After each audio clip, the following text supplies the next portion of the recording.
En República Dominicana, el tema de la opinión pública, yo creo que se ha convertido, luego de este proceso electoral, con todo esto que la gente quería, justicia, combatir la impunidad y evaluar los procesos, yo creo que está muy ligado a contrataciones públicas, pero la opinión pública sigue siendo muy importante.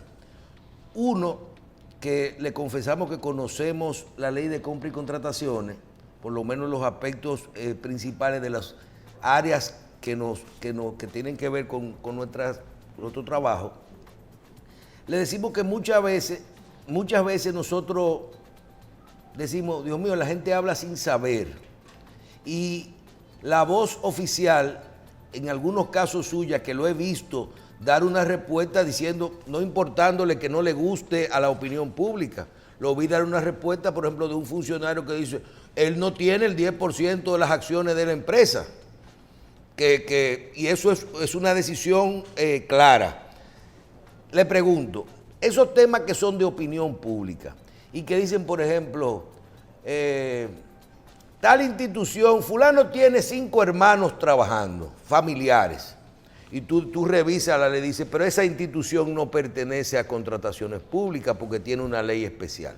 O tú, por ejemplo, dices, pero aquí la ley no sabe lo que es, la gente no sabe lo que es consanguinidad, afinidad, segundo grado, tercer grado, familia, la misma institución, director, ministro, encargado de compra, o sea, las posiciones que tienen que presentar, las posiciones que pueden tener un parentesco, y no conocen la ley. Entonces, muchas veces, lo ético no es lo legal. No quiere decir que sea ético, pero no es ilegal. Sí. Entonces, yo le quiero que esta parte usted la inicie por ahí, porque una cosa es decirle a la gente lo que quiere oír. No, aquí habían 10 hermanos trabajando en el gobierno. ¿Y qué? Aquí vivimos una familia que, por ejemplo, yo recuerdo en el PLD que tú decías, trabajo político, los Germán, los Montaz. Tú le decías, tú puedes decir que uno nombró al otro, no, todos eran parte de una estructura política y hicieron vida partidaria. Y hoy hay uno en otro partido, pero están ahí siempre. Le pregunto, licenciado, estos temas que la gente no maneja bien la verdad de lo que dice la ley, porque tal vez no son tan éticos, pero no son ilegales. Sí, mire, es muy buena pregunta y muy buen comentario. Nosotros primero valoramos la opinión pública vinculada a los temas de contrataciones y al rol y la opinión de la ciudadanía. Nosotros tenemos un monitoreo de los medios de comunicación y de las redes sociales para identificar denuncias, alertas vinculadas al tema de contrataciones. Y todas pasan por un proceso de identificación de la consistencia de esa alerta o esa denuncia. Si la alerta o denuncia tiene indicio, tiene fundamento, pues nosotros procedemos a profundizar. Y en algunas denuncias de ese tipo nos hemos apoderado de investigaciones de oficio, como el caso de la contratación de la empresa de residuos sólidos de Boca Chica, de San Pedro de Macorís y de La Romana. En el caso de Boca Chica está anulado ese proceso. En el caso de San Pedro de Macorís lo estamos conociendo y va a haber decisión. Y en el caso de La Romana lo estamos conociendo y va a haber decisión. Yo he decidido que para abordar el tema de contrataciones en los medios, un espacio como este lo permite y es óptimo, porque podemos hablar, podemos dialogar, podemos profundizar. Pero muchas veces tratar de explicar algo que pareciera ser una denuncia, que tiene un titular rimbombante, en un diarismo, un reporterismo, se hace muy difícil, porque podemos ser objeto de la manipulación. O del pedacito. O del pedacito. Y lo otro también, del desconocimiento del que te pregunta. Del que te pregunta con un desconocimiento, pero convencido de que tiene el gran caso de investigación. Entonces, nosotros hemos sido muy claros. Todas las denuncias, todas las alertas, nosotros las monitoreamos. Y cuando entendemos que existe algún elemento, nos apoderamos y profundizamos. Con relación al tema que usted señala del 10 y el 5, yo le digo, ¿cuál es mi opinión personal? Yo entiendo que ningún ministro, no importa la composición accionaria de las empresas, debe tener relación contractual con el Estado. Yo personalmente creo eso. Incluso en la propuesta... Pero la ley... Déjeme decirle, incluso en la propuesta... Es que su opinión en esto no es lo... No, estamos hablando de la ley de contratación. Pero yo lo voy a llevar a eso, para establecer la distinción en lo que yo creo y lo que debe ser y lo que es la ley. Yo creo que no debe tener, yo lo creo así.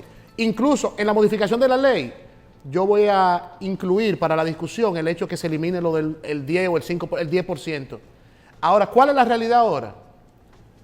Aunque no nos guste, aunque no estemos de acuerdo, ahora dice que los funcionarios que están en el régimen de incompatibilidad del artículo 14 de la ley 340, si tienen más de 10% de acciones en las empresas, no pueden tener relación contractual con el Estado. Eso es lo que dice la ley. Y como la ley dice eso es lo que hay que aplicar. Aunque no nos guste. Y lo mismo que dice, en esa hay casos que dice, y no puede trabajar en esa institución un familiar o un segundo grado, pero en otra institución. Lo que quiero decir es que la ley hay que aplicarla, lo que dice, no lo que a mí me gusta. Claro. Entonces, la ley dice eso, ese aspecto. Pero el dominicano, la sociedad dominicana que no conoce la ley, está preparada mentalmente para que tú le digas, no está prohibido que un hermano suyo que es suplidor venda en otra institución que usted no trabaja. El régimen de incompatibilidad nuestro... Puede ser que no sea ético, pero no es... Porque nosotros vivimos en un país pequeño, de sectores pequeños, todo el mundo tiene relación en todos los lados. Sí, pero hay que decir también que el régimen de incompatibilidades, en la ley hay que fortalecerlo. Y yo le voy a decir que nunca se había hecho en el país. Nosotros suspendimos 169 proveedores porque la composición accionaria de esas empresas tienen a funcionarios que tenían más del 10% de acciones en esas empresas, y como están en el régimen de incompatibilidad, se suspendieron esos registros de proveedores, no como una sanción, como una medida preventiva. Tú estás en el régimen de incompatibilidad, más del 10%, está suspendido ese registro de proveedores. 169 registros de proveedores suspendimos. ¿Qué hicimos? Base de datos de alcaldes, regidores, directores y vocales. Macharlo con la registro crucé mercantil. con un registro de proveedores. Todo el que salió ahí, que tiene más del 10%, inmediatamente sí, pero por ejemplo, suspendido. Licenciado, hay casos que a mí me llaman la atención. Aquí se cuestionó un funcionario, por ejemplo, porque de una administración anterior, porque 8 meses antes de que entraran a la toma de posesión el gobierno a que él participó, y 5 meses antes de las elecciones, o sea que todavía ni sabían si iban a ganar o no, esa persona salió de una compañía. ¿Y por qué? Porque esa persona dijo, la ley dice que tiene que estar 6 meses antes, yo no quiero que mi empresa quiebre, y salió de la empresa. Sí. Aplicó lo que dice la ley, pero entonces la opinión pública y la gente dice, oh, ese pendejo se salió de ahí para poderle seguir vendiendo al Estado. ¿Usted entiende lo que estoy diciendo? No, y lo entiendo. Entonces, una cosa es lo que la gente ve y otra cosa es la verdad de la ley. Y otra cosa es lo que no se hacía. Porque hay que decir que antes del 17 de agosto, funcionarios públicos tenían relaciones contractuales con el Estado porque nunca se identificó y nunca se les suspendieron esos registros de proveedores. Al día de hoy, están suspendidos esos registros de proveedores. Y usted me puede decir, pero pueden crear otras empresas, pueden crear empresas, pueden hacerlo a través de sus testaferros. Yo digo, sí, lo pueden hacer, pero se van a salir ya del régimen administrativo de contrataciones públicas y se van a entrar entonces en una configuración de un delito de tipo penal, entonces que decidan cómo lo quieren hacer. Ahora, la realidad es que ningún funcionario que esté en el régimen de incompatibilidad, que tenga más del 10% de las acciones en esa empresa, puede tener relaciones contractuales con el Estado. Esa es la realidad. No quiero perder la oportunidad de preguntarle. Me llamó mucho la atención el otro día que estuve leyendo sobre la participación, por ejemplo, del PNUD en las licitaciones. Y yo, que conozco del proceso, digo, pero ven acá, cómo funciona, lo bonito y lo que hace, lo legítimo que es un proceso donde participe hasta hoy el PNUD, lo que hemos visto con el tiempo. Pero veo, digo, yo ven acá, y si el PNUD es que funciona como suplidor a la institución, cuando hay un problema con lo que se vende, ¿a quién se le reclama? ¿Puede contrataciones públicas tener incidencia cuando se utiliza al PNUD en el medio? Mire, con relación a eso hemos sido claros. Y en septiembre emitimos una comunicación, una circular a todas las unidades de compra, donde establecíamos que la ley 340-06 prohíbe la delegación de las funciones de compras, que la responsabilidad de comprar, de contratar, debe ser a través de las unidades de compra de cada una de las instituciones. Y que las instituciones que están bajo el ámbito de la 340 deben observar los principios, los procedimientos y los instrumentos de contratar. El uso del portal transaccional es obligatorio. El sistema de reclamar, de resolver los conflictos es lo que está establecido en la ley 340. Cuando un proceso es gestionado por el PNUD a través de una delegación de las funciones, es un proceso que no está contemplado en la ley 340. Y eso hemos sido enfáticos con las instituciones. Claro. Pero no solamente eso, yo le voy a poner más, porque hay que dejar claro lo siguiente. Si existe un acuerdo con el PNUD de asistencia técnica, y ese acuerdo de asistencia técnica de fortalecimiento institucional a esa entidad contempla adquirir algunos bienes o contratar algunos servicios, y ese acuerdo de asistencia técnica contempla que esas adquisiciones se van a hacer bajo el régimen de contrataciones del Sistema de Naciones Unidas. Entonces el acuerdo hay que llevarlo a licitación. Eso es otra cosa. Eso es otra cosa. Ahora, lo que no puede pasar es que un tercero, llámese como se llame, suplante las funciones de la unidad de compra. Eso no está previsto en la ley, la delegación de funciones. Y no solamente en la ley de compra no está previsto, que la ley orgánica de la administración pública es muy clara, claro, con relación a eso. Entonces, eso para nosotros es un tema que no está en discusión, ese tema está despejado. Claro está, existen distintos acuerdos, por lo que usted decía ahorita de manera muy sabia. En la opinión pública se habla de todo y se generaliza, y a veces no todo debe ser medido con la misma vara, porque hay acuerdos que tienen características particulares donde no se está dando una delegación. Lo que quiero decir, que todos los acuerdos del Estado Dominicano con ese organismo no es una delegación, pero sí tuvimos acuerdos de delegación. Y yo le puedo decir, y se lo planteé en estos días a un conjunto de proveedores, que me muestren a partir del 16 de agosto un acuerdo de delegación. Yo no lo registro y nosotros lo monitoreamos. Nosotros lo monitoreamos porque es muy importante. O sea que, por ejemplo, el PNUD no ha participado. No tiene acuerdo de delegación de función. No digo que no ha participado, que no hay delegación de funciones. Bien. Los pliegos de condiciones de un proceso son vinculantes hasta la adjudicación del proceso. ¿La base de la contratación? Esa es la base de la contratación. O sea, una institución no puede, en el momento, antes de la adjudicación, pero después del proceso, cambiar los términos. No, esa es la base. Esa es la base. Esa es la base. El pliego de condiciones es la base. O sea que cualquier proceso que ocurra así ese es un proceso que es impugnable, ¿verdad? Usted tiene un pliego de condiciones, usted dice, mira, este pliego es la regla de este proceso. Y usted como proveedor, usted dice, mira, yo voy a participar con esta regla, yo estoy de acuerdo. Esta regla no violenta en principio, esta regla no viola la ley, voy a participar. Eso no se puede cambiar en el camino.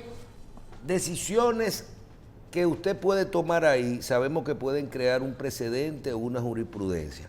Y lo que conocemos la ley, usted mismo dice, estamos trabajando en una ley que hay que cambiar, una ley que se le quitaron las sanciones, se le quitaron la parte penal y todo eso. Y yo hice un ejercicio el otro día en un programa diario que participamos y digo, ven acá, yo estoy analizando los procesos que están en la justicia. Y yo digo, pero ven acá, si un funcionario no llevó a cabo bien un proceso de una compra pública, violó la ley y eso está en la justicia, posiblemente la ley no tiene sanciones para esa persona, entonces el suplidor va a caer preso pero el funcionario no, porque no tenía sanciones, si está allá. Esa parte, no sé si usted me entiende, o sea, puede debilitar esa ley los procesos, hablando desde el punto de vista legal, de términos legales y marco legal, puede debilitar los procesos de justicia el hecho de que el marco legal que se utilizó fue esa ley de compra y contratación en muchos casos. Pienso que no.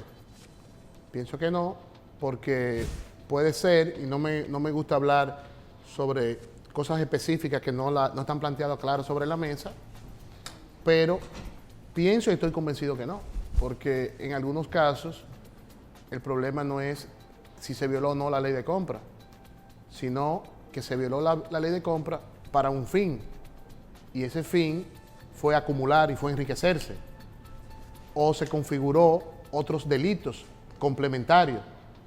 O sea que se tendría que analizar cada caso, cada particularidad, porque lo que hemos visto desde nuestra experiencia es que las cosas que son simples, que son sencillas, de manipulación de los procesos de compra, que pudieran tener como consecuencia tal vez una amonestación escrita o verbal, o una separación del cargo, una sanción administrativa pudiera ser, pero No, muchas veces... Eso no, en la ley no existe. Pero muchas veces es, ¿para qué? ¿Para qué se hizo eso? Sí, en la ley hay sanciones para los funcionarios públicos, donde no está fortalecido es las sanciones para los proveedores. Y eso es un elemento que hay que incluir. Sí, porque muchas veces un proceso vicioso lo que hace es que se suspende y no se indaga en otra cosa. Bueno, se suspende, bueno, nuestra experiencia es, puedo poner el ejemplo de Boca Chica, ese proceso se suspendió y nos apoderamos de una investigación de oficio. Bien, a mí me llama mucho la atención, porque no podemos asumir que todo es tratando de hacer las cosas mal. También hay una realidad de cómo funcionan las economías en el mundo entero. Eso es así. Por ejemplo, yo veía los procesos de licitación de las computadoras de educación y yo veo que grupos económicos importantes se convierten en consorcios, inclusive con fondos de inversión, con administradoras de fondos de inversión, con valores, buscan la parte de los recursos y se convierten en consorcios con suplidores para poder participar de uno de los concursos más grandes que se ha hecho en la República Dominicana a nivel de volumen. Y yo veo que eso la gente lo ve como mala práctica. Eso no es una cosa es el dinero y otra cosa es el conocer la operación. Yo siempre veo eso. Y por otro lado, a mí me critican porque yo hago un comentario normalmente en televisión. Y yo digo, cuando yo voy a un proceso de licitación pública, yo sé muy bien lo que es el sobre A y el sobre B. La parte técnica y la parte económica. Sí, yo sé lo que es calificar y yo sé lo que es calificar técnicamente y calificar económicamente. Muy bien. Si yo paso la calificación técnica y los otros pasamos la calificación técnica, ya pasamos ese primer paso. Mi trabajo como empresa es tratar de vender y ganar lo más que yo pueda, siempre y cuando esté por debajo de los precios de los otros que ganaron y que pasaron a ese paso. Ser competitivo. Ser competitivo. Claro. Compré este celular en 10 pesos y lo vendí en 30, pero me salvé porque competí con una marca buena, como suplidor bueno, mi compañía estaba habilitada bien, pero en el precio lo compré en 10 y lo vendí en 30, le gané 3 veces. Pero mis competidores lo pusieron en 32, en 33 y yo gané. Con todo y que lo vendía al 3 veces el valor, yo gané. Y ahora entonces yo oigo que la gente habla, la sobrevaluación. La sobrevaluación. ¿Qué es una sobrevaluación? ¿Qué es ser ilegal después que tú pasas estamos hablando en la parte de precio y que tú llegas ahí?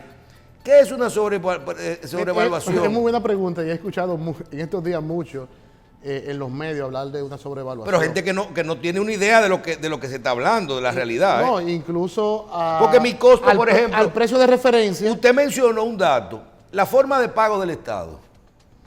¿Y qué saben ellos si yo tengo 6 meses pagando intereses y yo tengo un costo financiero que no tienen los otros? Bueno, precisamente reducir los tiempos de pago puede derivar en que el Estado pueda adquirir a mejor precio. Porque el proveedor está cargando eso. O sea, el proveedor... ¿Pero qué es una sobrevaluación, licenciado? Bueno, lo primero, le digo que me río porque en estos días está muy de moda hablar de sobrevaluación. Incluso al precio de referencia le llaman que una sobrevaluación a un precio de referencia de un proceso. Porque no saben. Entonces, un precio de referencia no quiere decir que la entidad contratante tenga que comprar ese precio, ni quiere decir que tenga que comprar mayor o menor. Eso es un precio de referencia, hasta lo dice. Eso no es una sobrevaluación. Cuando hay un proceso y ya se está en la etapa de abrir el sobre B con la oferta económica, va a ganar ahí el de mejor precio. El de mejor precio. Ahí no existe la posibilidad de que se pueda configurar la sobrevaluación. Claro, si no existe un mecanismo de colusión donde varias razones sociales con la misma composición accionaria participan en una oferta económica que van llevando el precio hacia arriba. O si se da que el que quede en primer lugar, porque hizo una oferta con buen precio, desiste de la propuesta para que caiga el segundo lugar y el segundo lugar tiene los precios por arriba, porque hay modalidades y mecanismos. Por eso es, pero lo que quiero decir con esto es que hacer un juicio a la ligera de que porque un bien en el mercado internacional cuesta 20 pesos y aquí se vendió a 25, se vendió a 30 pesos, eso de por sí solo tú no puedes decir. Es una sobrevaluación. No, ahí que no es tan sencillo. No es tan sí, sencillo. Porque aquí hablamos mucho, por ejemplo, usted se acuerda. Ahora sí. ¿Cuántas veces sí usted, pero mire lo que hemos visto. En el anterior usted decía, por ejemplo, lo hemos dicho todo, ¿cuánto cuesta un kilómetro de carretera en cualquier país del mundo? ¿O cuánto cuesta en República Dominicana? Pero si tú vas hoy a la administración de ahora, ¿verdad? Va a pasar lo de la formulita. La formulita de los combustibles que dice, pero ven acá, un vehículo se está comprando ahora al mismo precio de antes. Un salchichón se compra ahora al mismo precio de antes. Un plátano se compra ahora al mismo precio de antes. Un galón de combustible se compra, un kilo de energía se compra igual. Un asfalto se compra igual. Entonces, ¿qué es una sobrevaluación? Sí, pero déjame decir algo muy interesante. La ley de compra establece una modalidad que no se ha implementado en el país y que nosotros ya a nivel de portal y queremos dar el paso, que es la subasta inversa. Eso va a ser grandioso, la subasta inversa, porque es una modalidad de contratación en el cual el ente contratante va a decir, yo quiero adquirir un bien, preferiblemente un bien estándar. El bien estándar, las especificaciones técnicas es una. ¿Y eso no le va a encarecer los productos? Todo lo contrario. ¿Por qué? Porque la institución va a decir, mira, yo voy a adquirir, vamos a decir, papel bond es papel bond donde quiera. Subasta inversa ahí pujando hacia abajo. Hacia abajo. Entonces, ¿qué pasa? Tú vas a decir, mira, mi precio de referencia, yo estoy dispuesto a comprar papel bond, qué sé yo, a 30 pesos. Tú el que quiera ofertar hacia abajo, que empiece, 29, 25, 20, y se le va a asignar el mejor costo. Esa modalidad está en la ley, pero no se ha implementado. Eso va a ser algo trascendental. Usted tiene muchos problemas ahí adentro, licenciado, con todos esos temas. Pero yo estoy entusiasmado. Yo estoy entusiasmado porque creemos que podemos hacer mucho. La sociedad está empoderada. Vamos a hacer de este programa su voz oficial para que usted le explique a la gente cómo las cosas cómo van saliendo, porque es interesante. Si usted se mete en ese reto, usted va a tener que ponerse fuerte. Pues mire, pues eso va. La primera compra con subasta inversa la vamos a hacer nosotros mismos de la dirección de compra. Vamos a identificar un bien y vamos a hacer la primera compra nosotros para de ahí en adelante generar los mecanismos que permitan avanzar con la subasta inversa. Para que no digan que tiene que ver con un caso de ahora. Yo recuerdo, y está grabado, está en nuestro canal de YouTube, una entrevista que le hicimos a la antigua directora de compra y contrataciones, donde hablamos de la otra parte de la moneda, que era un reto que hay, que es trabajar con los pliegos de condiciones. Y yo le decía, pero que tú no puedes llegar a una licitación que te digan, yo necesito 100 camionetas blancas para mañana, que tengan un sellito rojo en la goma y que se puedan pagar dentro de 3 meses. Entonces tú decías, ese pliego está hecho a la medida. Pero por otro lado, tú tienes una ley que cuando tú haces ese pliego bien y un funcionario, un jefe de la policía, un jefe de la Fuerza Armada, una gente que bregan que compran muchos vehículos te dicen a ti, pero es que la camioneta china no nos sale buena. O sea, hago el pliego de condiciones y lo tengo que hacer y por precio me va a ganar la China. Pero si no le pongo lo otro, yo quiero una Isuzu, una Ford, una Nissan, una camioneta que sea, que me dé cualquiera, pero que me dé los estándares de precio, pero no quiero lo otro. ¿Cómo usted se va a hacer con las dos caras de la moneda? Sí, trabajar con lo... Pero el funcionario está amarrado en muchos casos, porque no es lo mismo un equipo de calidad que un equipo de otro tipo. Y no es lo mismo querer comprarle a un proveedor que a otro. No, pero... No es lo mismo. O sea, que alrededor de esto lo que quiero No, decir... pero un proveedor no, porque yo no hablo de proveedor. Yo hablo de que, por ejemplo, todo el mundo sabe lo que es una leche pura de vaca y una leche con suero. Sí. Entonces, si la licitación te dice a ti, no, cualquier leche, no, porque la leche con suero es más barata que la leche normal. Pero camioneta china es más barata que la otra camioneta, pero no es necesariamente lo que tú quieres. Pero se pueden establecer... Lo que no puede hacer pliego dirigido...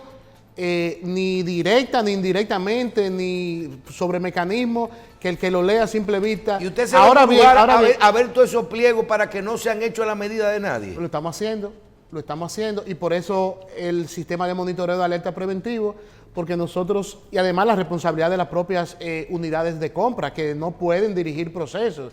Y lo importante es que en los pliegos las especificaciones técnicas permitan que el Estado pueda adquirir bienes de calidad a buen precio sin proceso dirigido. Bien, director, en la parte final queremos dejarle unos minutos para que usted le diga a todo el sector y a los dominicanos, a la sociedad dominicana, qué deben esperar de usted en esa posición, en qué usted está trabajando y tal vez, no sé si motivar el saber que se están haciendo los cambios necesarios para poder, no es combatir y meter preso, sino para poder regular lo más importante que debe de tener nuestro país, que es que los procesos sean transparentes y que compremos lo más barato posible. Nosotros fuimos a la función pública a servir. Nosotros estamos claros y lo hemos reiterado que nos debemos a la sociedad y a ella vamos a volver cuando termine la función pública. Nosotros estamos convencidos del anhelo de la población dominicana, del fortalecimiento de la administración pública, de los procesos de contrataciones, de que nunca más las contrataciones públicas sirvan para el dispendio, sirvan para el despilfarro, que el gasto público pueda ser utilizado de manera eficiente. Queremos sembrar en el imaginario de la gente que las contrataciones públicas para lo que tiene que servir es para el desarrollo del país, que es muy importante la participación amplia, la democratización de las compras, y para eso las normas, las políticas deben ser claras, deben garantizar la igualdad en la participación, se debe respetar la libre competencia, se debe ampliar el nivel de participación. Nosotros entendemos que la modificación de la ley es necesaria. Esta ley cumple ya 16 años, ha dejado experiencia, tiene debilidades, pueden ser fortalecidas. Hay que buscar un equilibrio entre una norma que garantice transparencia, control, pero una norma que sea eficiente también.